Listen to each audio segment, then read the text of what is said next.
Reddit pregunta. ¿Cuándo supiste que el / ella nunca sería tu esposo /A? Cuando la llamé la atención por usar mentiras para encubrir mentiras y en lugar de reconocerlo y disculparse, me golpeó en la cabeza con una botella de agua de metal. Cuando perdió su trabajo, comencé a notar algo que me preocupó. 2 años después, empecé a marcar en el calendario cada vez que él iba al casino mientras yo estaba trabajando. La necesidad de hacerlo me resultó bastante reveladora. Cuando lo confronté, él negó rotundamente la frecuencia con la que iba. En realidad, iba 3 o 4 veces por semana, y más tarde me enteré de que había acumulado una deuda considerable. Fue entonces cuando tomé la decisión de irme. Si fueras un hombre de verdad me habrías pegado por coquetear con él. No, simplemente no. Yo tenía uno así. ¿Nunca me gritas? ¿Acaso te importa? Qué triste, qué muy triste es que ella equiparara el volumen con el amor. Ya ni siquiera recuerdo de qué se trataba la discusión, pero cuando me agarró del cuello en el coche fue el momento. No hay vuelta atrás ni hay marcha atrás. Hice planes de marcharme en silencio, cancelé el compromiso y me fui. Esa fue la primera escalada y no dudo de que habría aumentado con los años si me hubiera quedado. Cuando me pidió que le trajera papas fritas a casa después del trabajo, pasé por McDonald's y le compré 2 porciones grandes. Al llegar, entré con ellas y ella me quitó la bolsa, la abrió, sacó las papas fritas y las tiró a la basura, justo frente a mí. Me sorprendió mucho, así que le pregunté qué pasaba. Su respuesta fue, yo quería papas fritas congeladas. Luego le pregunté por qué no me lo había dicho antes. Ese momento me hizo reflexionar sobre muchas cosas del pasado, y me di cuenta de que había habido otros incidentes similares que, en su momento, dejé pasar por alto. Fue entonces cuando comprendí que, sin importar lo que hiciera, ella siempre encontraría algo para resentirse, y no sería feliz conmigo. Cuando dijo que no estaba seguro de casarse conmigo y me decía lo que quería oír durante casi 10 años.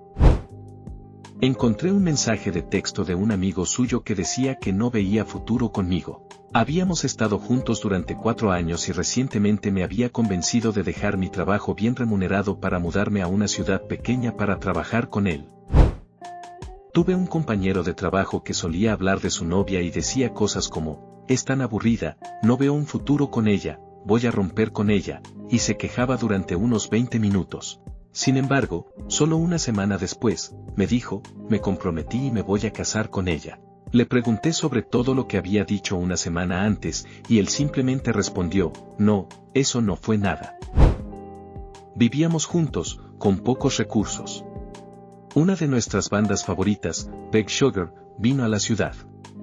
Lo comentamos, pero sabíamos que no entraba en nuestro presupuesto. Llegó el viernes por la noche y lo vi vistiéndose para salir con los chicos. Le pregunté, ¿a dónde vas? Y me respondió, a ver a Big Sugar. ¿Qué? Si hablamos de esto y decidimos que no podíamos permitirnos ir. Bueno, no podemos, pero yo sí. Cuando me di cuenta de que estaba poniendo excusas por su comportamiento en lugar de sentirme orgullosa de llamarlo mío. Sinceramente, he tenido esa epifanía con muchas amistades.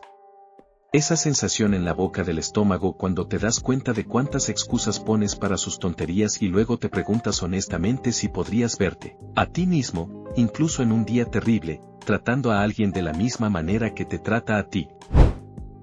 Fui a realizarme un procedimiento médico menor y mi instinto me dijo que incluirlo como mi contacto de emergencia no era la decisión correcta. Tuve una cirugía cerebral de 12 horas y mi novio de 7 años no vino a verme al hospital. Mi prima, tímida y estudiosa, comenzó a salir con un chico muy popular en 2º año de secundaria. Unos meses después, se enteró de que algunos chicos de su círculo estaban difundiendo rumores sobre él, diciendo que solo estaba con ella porque hacía lo que él quería, cuando él quería. Lo irónico era que, en ese momento, apenas habían tenido algo serio. Ella estaba muy dolida, así que le dije que debería ser él quien se encargara de aclarar las cosas, ya que eran sus amigos. Sin embargo, me confesó que no quería hablar del tema, porque sentía que había una posibilidad de que él mismo hubiera iniciado el rumor. Incluso con 15 años, fui lo suficientemente sensato como para preguntarle por qué querría estar con alguien que ella creía capaz de algo así. Editado, probablemente debería agregar que él no inició el rumor. En realidad, hizo que sus amigos se callaran la boca, aunque de una forma poco ética. Y, para mi sorpresa, él y mi prima siguen juntos hoy en día, probablemente la pareja más devota que conozco. Un conductor distraído me atropelló cuando íbamos a más de 80 kilómetros por hora. Me chocó en ángulo, impactando la parte delantera de mi coche, lo que hizo que girara, cruzara varios carriles de tráfico y terminara cayendo en una zanja empinada que salía de la carretera principal. Él era mi contacto de emergencia, así que mi iPhone le notificó de inmediato sobre el accidente y le envió mi ubicación. Me mandó un mensaje de texto para preguntarme si estaba bien. Le respondí que no estaba segura, pero que me habían atropellado a gran velocidad y que por favor viniera, porque me sentía muy mal. Me dijo que acababa de ir a la casa de sus padres a hacer una barbacoa y que me llamaría más tarde. Sufrí una conmoción cerebral que me duró 2 semanas y tenía moretones por todo el cuerpo. Al final, fue mi padre quien llegó al lugar. Lo único que mi cerebro conmocionado podía hacer era seguir preguntando cuándo llegaría mi pareja. Mi padre me miró y, con calma, me dijo, cariño, no se iría de una barbacoa después de que tuviste un accidente grave. No creo que vaya a venir. 2 meses después, descubrí que él también me había estado engañando durante unos 8 meses. Todo esto ocurrió durante este año. A veces todavía me cuesta creerlo. Estuvimos juntos 3,5 años. Se burló del hecho de que mi padre nos abandonó cuando yo tenía 8 años. Cuando su lado de la conversación cambió de cuando nos casemos a cuando me case. Me fui de la ciudad durante 2 semanas para hacer un viaje por el desierto. La extrañaba mucho y pensaba en lo maravilloso que sería volver a verla cuando regresara. En cuanto llegué a casa, la llamé, y lo primero que me dijo fue, vaya, no había pensado en ti para nada. Eso me dolió profundamente, pero fue la llamada de atención que necesitaba para darme cuenta de lo insostenible que era esa relación. Cuando le abrí mi corazón y le hablé de las cosas que me apasionaban, ella me miró y dijo, estoy aburrida, con una mirada divertida en su rostro, como si pensara que estaba siendo linda. Me estaba mostrando fotos de su viaje a México, va 3 meses al año con la familia, y pasó la página por un álbum titulado Mi amor. No era mío. Habíamos estado juntos 6 años. Cuando nos peleamos, le dio un puñetazo a la puerta del armario y luego fue a la licorería y descargó su ira con la persona equivocada, que procedió a golpearlo en la nuca con una botella y le provocó una fractura de cráneo. Era absolutamente insoportable. Se negó a que lo atendieran en la ambulancia, se negó a dejar que lo llevara a urgencias y se negó a que lo atendieran por segunda vez en ambulancia. Tuvo un dolor de cabeza terrible durante días y finalmente me dejó llevarlo a urgencias después de unos 6 días y descubrió que tenía una fractura de cráneo. Cuando salió, necesitó observación las 24 horas del día, los 7 días de la semana durante 2 semanas y yo tenía un trabajo y un hijo, así que no podía hacer eso. Llamé a su madre, que vino y se lo llevó y cuando regresó, tenía todas sus cosas empacadas en su camioneta, listas para que se fuera. No jugué. Ella siguió yéndose de la ciudad, pronto me di cuenta de que se estaba preparando para irse definitivamente. Cuando me propuso matrimonio, supe en ese momento que no lo decía en serio, y también supe que, aunque acepté, no era lo que realmente quería. Llevábamos 6 años juntos, y yo le había expresado varias veces que no me gustaba cómo se estaban estancando las cosas entre nosotros. Estábamos en una de esas conversaciones difíciles, y yo estaba llorando. Entonces, se arrodilló y me pidió que me casara con él. Sentí que debía aceptar, así que lo hice. Pero en lo más profundo, sabía que no era una propuesta genuina. Nos abrazamos por un momento, pero poco después le dije que no creía que lo estuviera diciendo de corazón.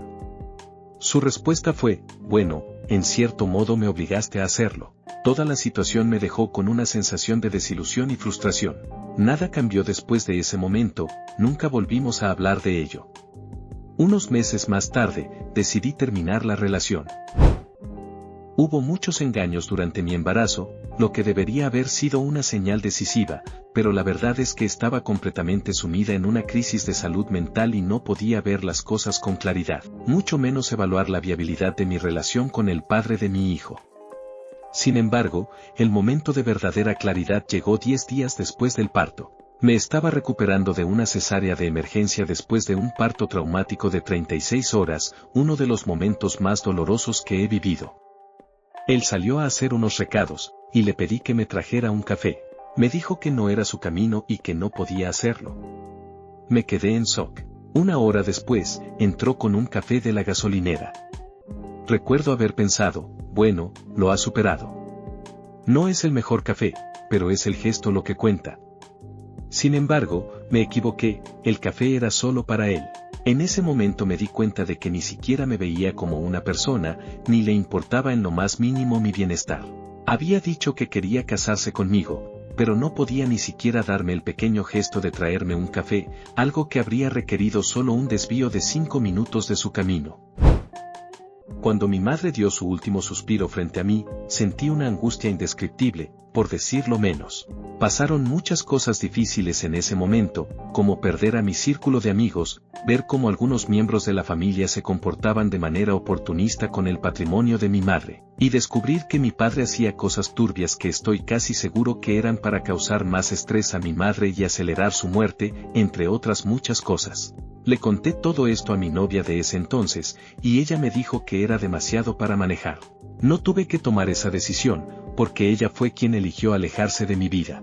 Decidió desaparecer por completo mientras yo estaba completamente abrumado, tratando de organizar todos los detalles relacionados con el funeral y la vida después de la muerte.